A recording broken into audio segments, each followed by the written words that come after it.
শ্বশুরজি, দয়া করে ধীরে করুন। যদি শাশুড়িমা বেঁচে থাকতেন তিনি মারা যেতেন। আমি বারবার বলছিলাম, কিন্তু শ্বশুরজি আমার একটি কথাও শুনলেন না। যা কিছু তার মনে ছিল সেদিন শ্বশুরজি আমার সাথে সব করে ফেললেন। শেষ পর্যন্ত এটা কিভাবে হলো আমি আপনাদের সব বলবো। আমার নাম নয়না, আমার বয়স ২৪ বছর। আমি এবং আমার শ্বশুরজি চেন্নাইয়ের একটি বাড়িতে থাকি। ১ বছর আগেই আমার শাশুড়িমা অসুস্থতার কারণে মারা গেছেন। তার মৃত্যুর পর থেকে শ্বশুরজি খুবই বিষণ্ণ হয়ে পড়েছিলেন। তিনি দৈনন্দিন সব কাজ ছেড়ে দিয়েছিলেন এবং বেশিরভাগ সময় বাড়িতেই নিঃশব্দে বসে থাকতেন। আমার স্বামী কয়েক বছর আগে একটি দুর্ঘটনায় মারা গিয়েছিলেন এবং তখন থেকে আমি বিধবা হয়ে শ্বশুরজির সাথে থাকছি। বাড়ির সব দায়িত্ব আমার উপর এসে পড়েছিল। আমি প্রতিদিন বাড়ির সব কাজ করে অফিসে যেতাম। আমার জীবনে এখন আর কেউ আপনজন ছিল না। স্বামী নেই, মা বাবাও নেই, এখন শাশুড়ি মাও নেই। বিয়ের আগে আমার একটি বয়ফ্রেন্ড ছিল, কিন্তু সেও আমাকে ছেড়ে চলে গিয়েছিল। সেই ঘটনার পর ভালোবাসার মতো জিনিসের উপর থেকে আমার বিশ্বাসই উঠে গিয়েছিল।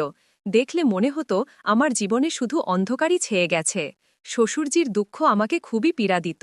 আমি চাইতাম তিনি আবার আগের মতো হাসিখুশি জীবনযাপন করুন।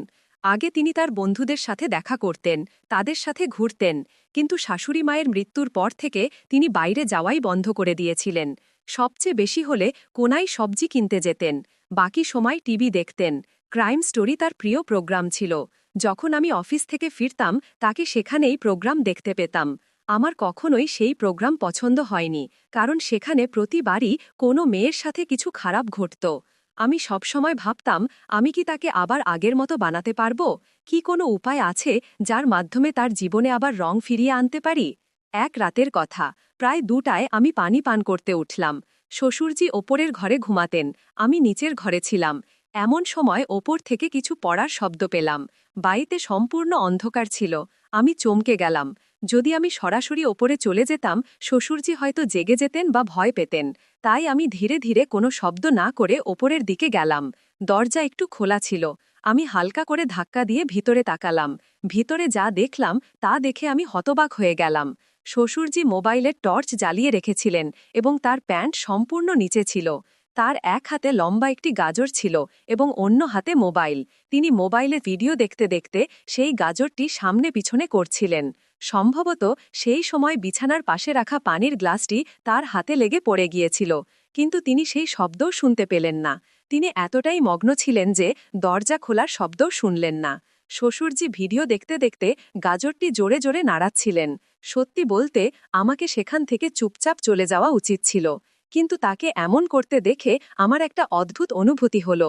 তাই আমি সেখানেই দাঁড়িয়ে রইলাম এবং কোনো শব্দ না করে তাকে দেখতে লাগলাম। কিছুক্ষণ পর তিনি আরও জোরে নাড়ানো শুরু করলেন। তার মুখে বিভিন্ন রকমের ভাব স্পষ্ট দেখা যাচ্ছিল। তারপর অল্প সময়ের মধ্যেই তিনি গভীর শ্বাস নিলেন এবং সেই গাজর থেকে সাদা রঙের পানি বেরোতে লাগল, যেন কোনো পাইপ থেকে ফোয়ারা বের হচ্ছে। পানি বের হওয়ার পর তিনি শান্ত হয়ে গেলেন, মোবাইল পাশে রেখে দিলেন এবং সেভাবেই শুয়ে পড়লেন। আমি ধীরে ধীরে সেখান থেকে সরে গেলাম এবং নিচে আমার ঘরে চলে এলাম।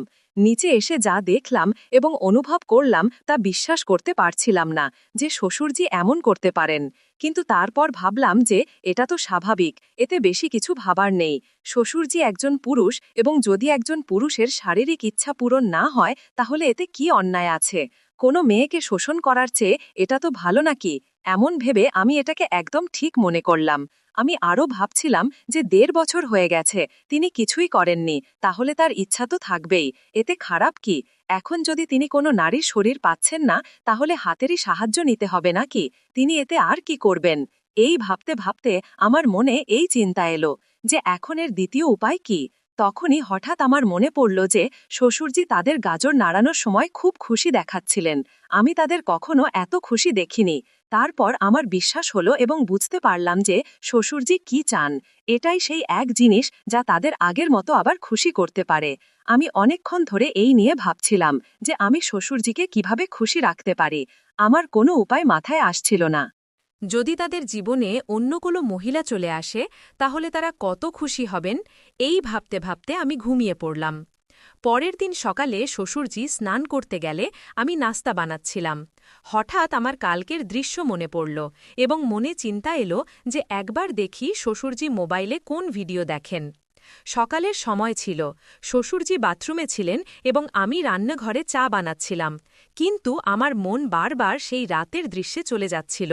আমি এখন তাদের একাকিত্ব বুঝতে শুরু করেছি।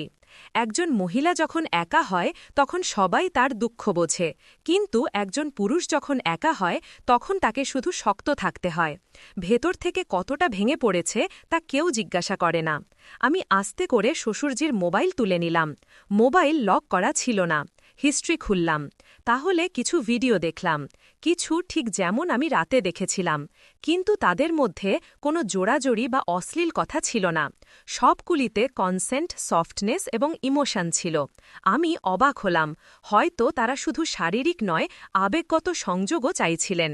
সেই দিনই আমি প্রথমবার তাদের জন্য আমার হাতে করে লাঞ্চ বানালাম, একটু বেশি ভালোবাসা দিয়ে। যখন তাদের পরিবেশন করলাম তখন তারা মাথা তুলে আমার দিকে তাকালেন।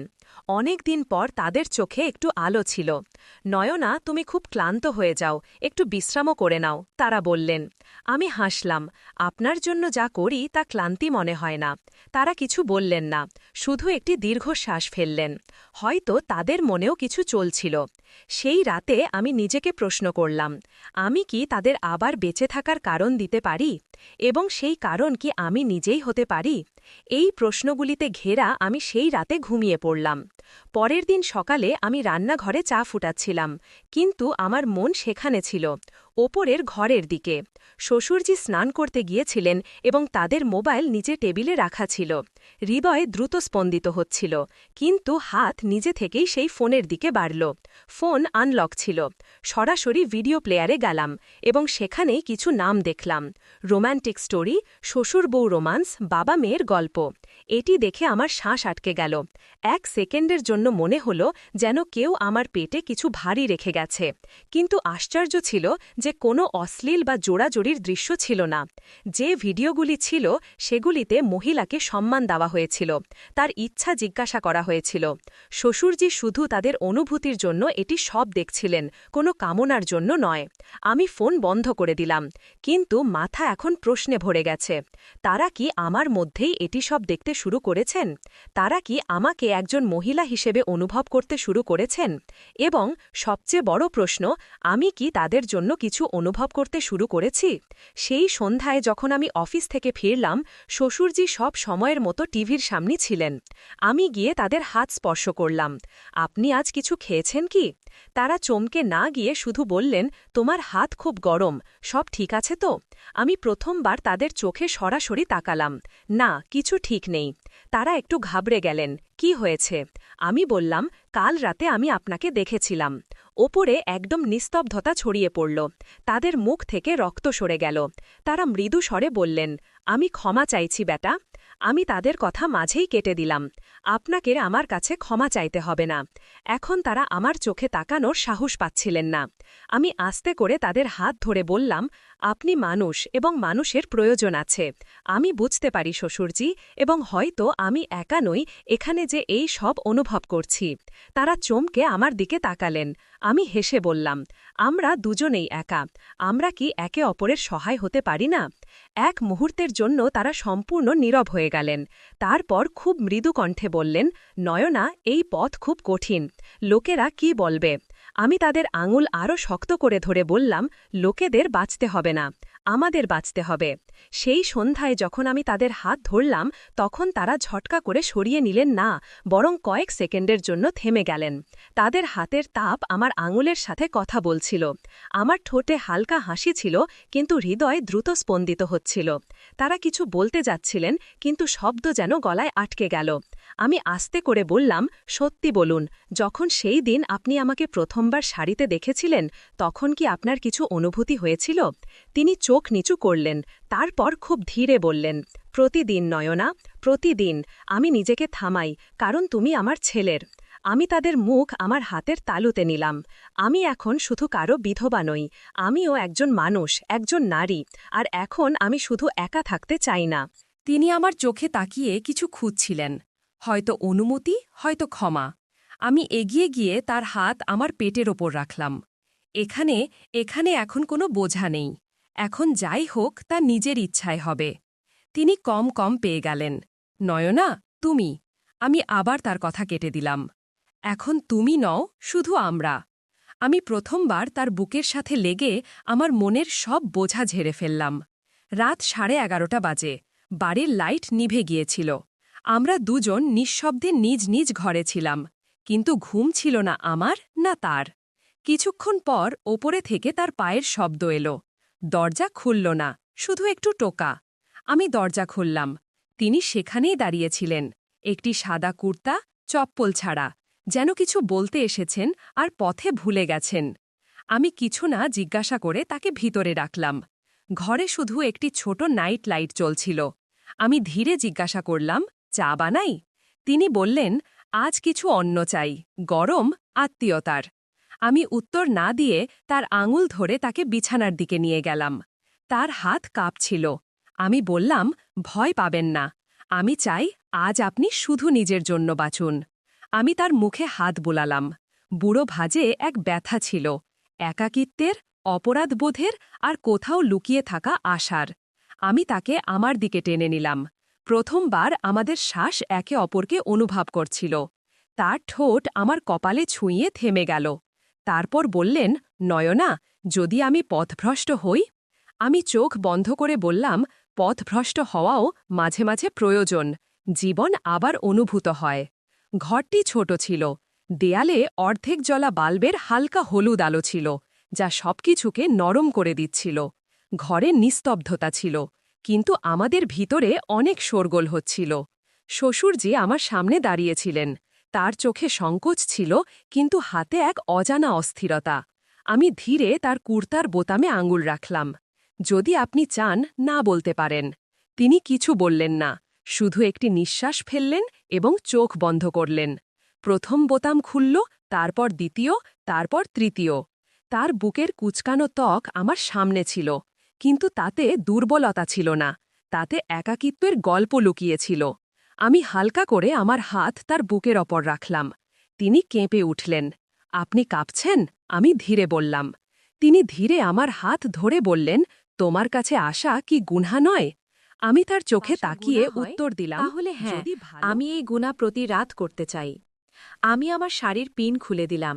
কাঁধ খুলে গেল, আর তার হাত নিজে থেকেই সেখানে গিয়ে ঠেকল।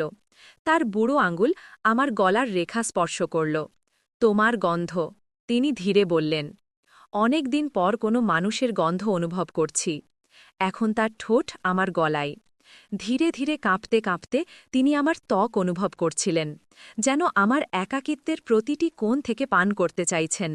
আমি তার পিঠে হাত বুলালাম, পাতলা, বাঁকা, কিন্তু শক্তিশালী। আপনার বোঝা এখন আমার, আমি কানে বললাম। আমরা বিছানায় এসে গিয়েছিলাম। আমার শাড়ি এখন আমার কোমরে ঝুলছিল, তার কুর্তা অর্ধেক খোলা। শ্বাস একে অপরের মধ্যে জড়িয়ে গিয়েছিল। তিনি আমার সিথি চুম্বন করলেন। তোমার চুল, তোমার হাত, যেন এক সম্পূর্ণ কবিতা। তিনি ফিসফিস করলেন এবং তারপর কিছু না বলে আমার কোমরের কাছে তার হাতের তালু সরালেন। আমি হালকা করে নিঃশ্বাস ফেললাম। তিনি এক মুহূর্ত থামলেন এবং বললেন, ব্যথা দিচ্ছি না তো? আমি বললাম, হ্যাঁ, অনেক দিন হয়ে গেছে, শুধু একটু ধীরে ধীরে। শ্বশুরজি, আমি চোখ বন্ধ করে বললাম, আপনি যতটা একাকিত্ব দিয়েছেন, এখন ততটাই ভালোবাসা দিন, সব ঠিক হয়ে যাবে। তার আঙুল এখন আমার পিঠে। শাড়ি সরে গিয়েছিল, আর তিনি আমাকে স্পর্শ করছিলেন, যেন কেউ তার ভাঙা স্বপ্ন ধীরে ধীরে জুড়ে দিচ্ছে। রাত স্থির হয়ে গিয়েছিল, আর আমরা দুজন ভাসছিলাম মুহূর্তের উষ্ণতায়, শ্বাসের সীমানায়। কোনো তাড়া ছিল না, কোনো ভয় ছিল না, শুধু দুটি দেহ আর দুটি অসম্পূর্ণ আত্মা একে অপরের মধ্যে গলে যাচ্ছিল। সকাল 4:30 বাজে। আমি তার বুকের ওপর মাথা রেখে শুয়েছিলাম। তিনি আমার চুল স্পর্শ করছিলেন। এখন তুমি কি বলবে? তিনি জিজ্ঞাসা করলেন।